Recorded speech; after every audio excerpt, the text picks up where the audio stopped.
Hi, everyone. Welcome to another lovely discussion session right here at the APVA Awards 2024 Kings of the Game. I'm sure you're having a great time because I am having a great time, and I'm back on your screen to interview another judge at this year's APVA Awards. I am T Code, your favorite voiceover artist, podcaster, and a creative partner right here at APVA. And I have got with me another special guest.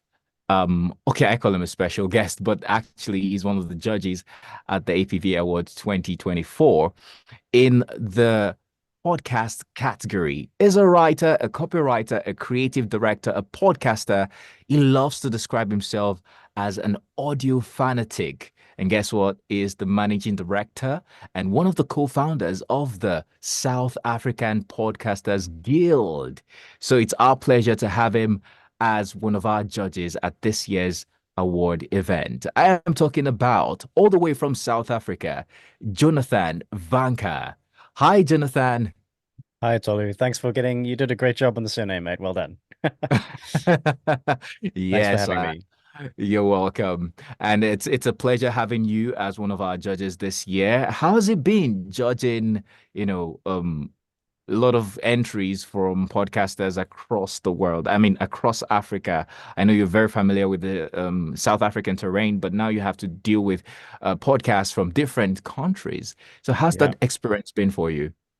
Really great. A wonderful learning experience. My first time judging a podcast show, and I really learned a lot and I really appreciate it. And it's great to hear shows from all over the continent.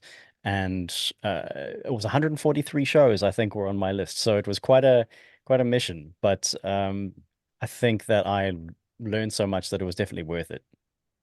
Wow, interesting.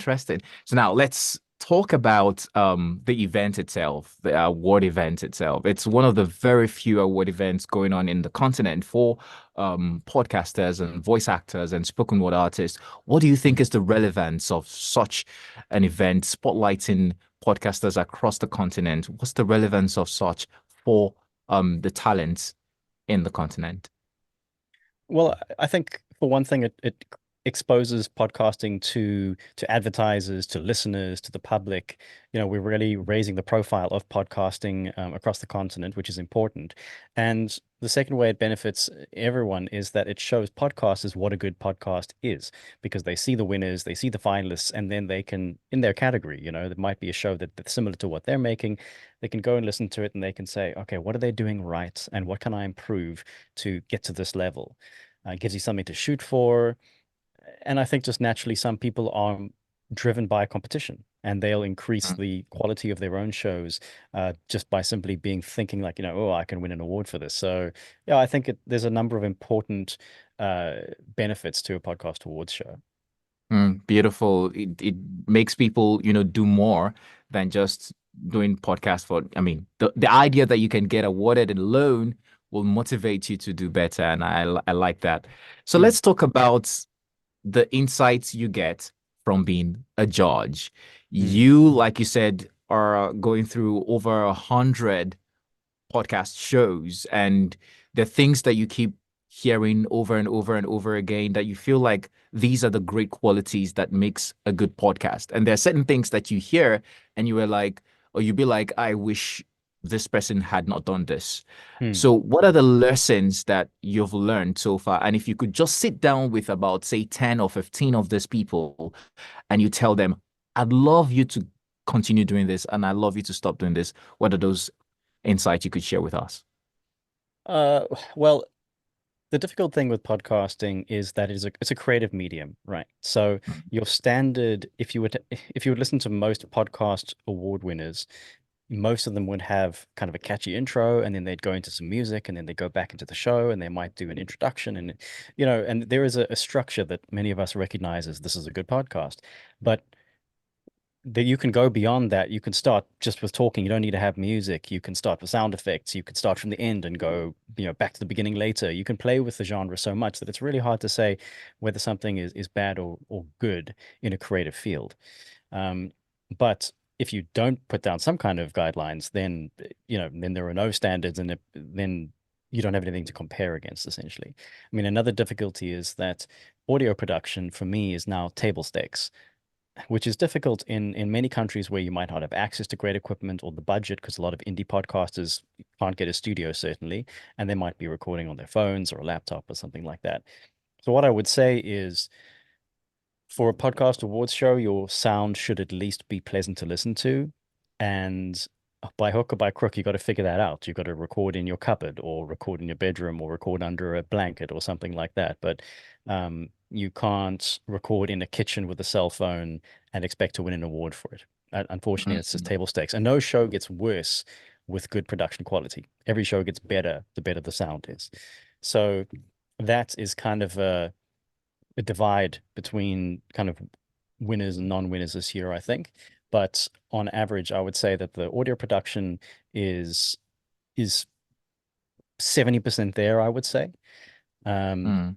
and I mean, and audio production is one aspect of it, and the other aspect I think is remembering that you're making it for an audience. So don't indulge in long chit chats, 10-minute long catch ups about what you did on the weekend and all that kind of thing. Even if you're running a lifestyle show, edit, make it more interesting by cutting away the boring. That's it for me. Mm. Now that those are great tips, I can tell. Yeah, and they're great tips actually for podcasters. So now let's talk about your experience has given you insight to what you think could be the future of podcasting in Africa. So I'd like to get your perspective towards that. Where do you see the podcast industry going to in the next, say, 2, 3, 4 years in Africa? So it's really hard to have a pan-continental view of podcasting because every country is different and everyone's at a different stage of the development of their market.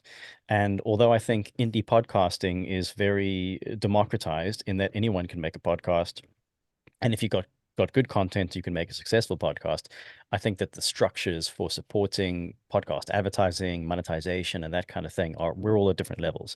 And in South Africa, we're just starting to open up some monetization for smaller podcasters because there are some very big shows here that do okay, but we want to open it up to everyone. And I'm sure that's true of everyone who works in different countries across Africa. But I predict that in the next 2 to 5 years, we'll see a huge explosion of podcasting across the continent. I hope South Africa will, in some way, lead the way or help lead the way, and provide some kind of templates. But yeah, I think the future is bright for podcasting, and I hope that we can create more conversations, we can talk to each other better, we can share our stories better. I think that if there's anything that Africans in general need, we all need is an opportunity to talk more and share our stories. Because up till now, you know, there's been gatekeepers in radio and TV and all that kind of thing, but this gives the opportunity for everyone to share. Yeah. Yeah, yeah, well said, Jonathan. Thank you so much for sharing your insights and sharing your time with me, your time with us. And we can't wait to know who the winners are at this year's 2024 APVA Awards. Just in case someone is listening, I would like to get to reach you or to even be a part of the South Africa Podcaster Guild.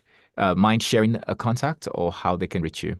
You can go to www.sapg.co.za, or you can email me directly at john@sapg.co.za. It's Jon with no H.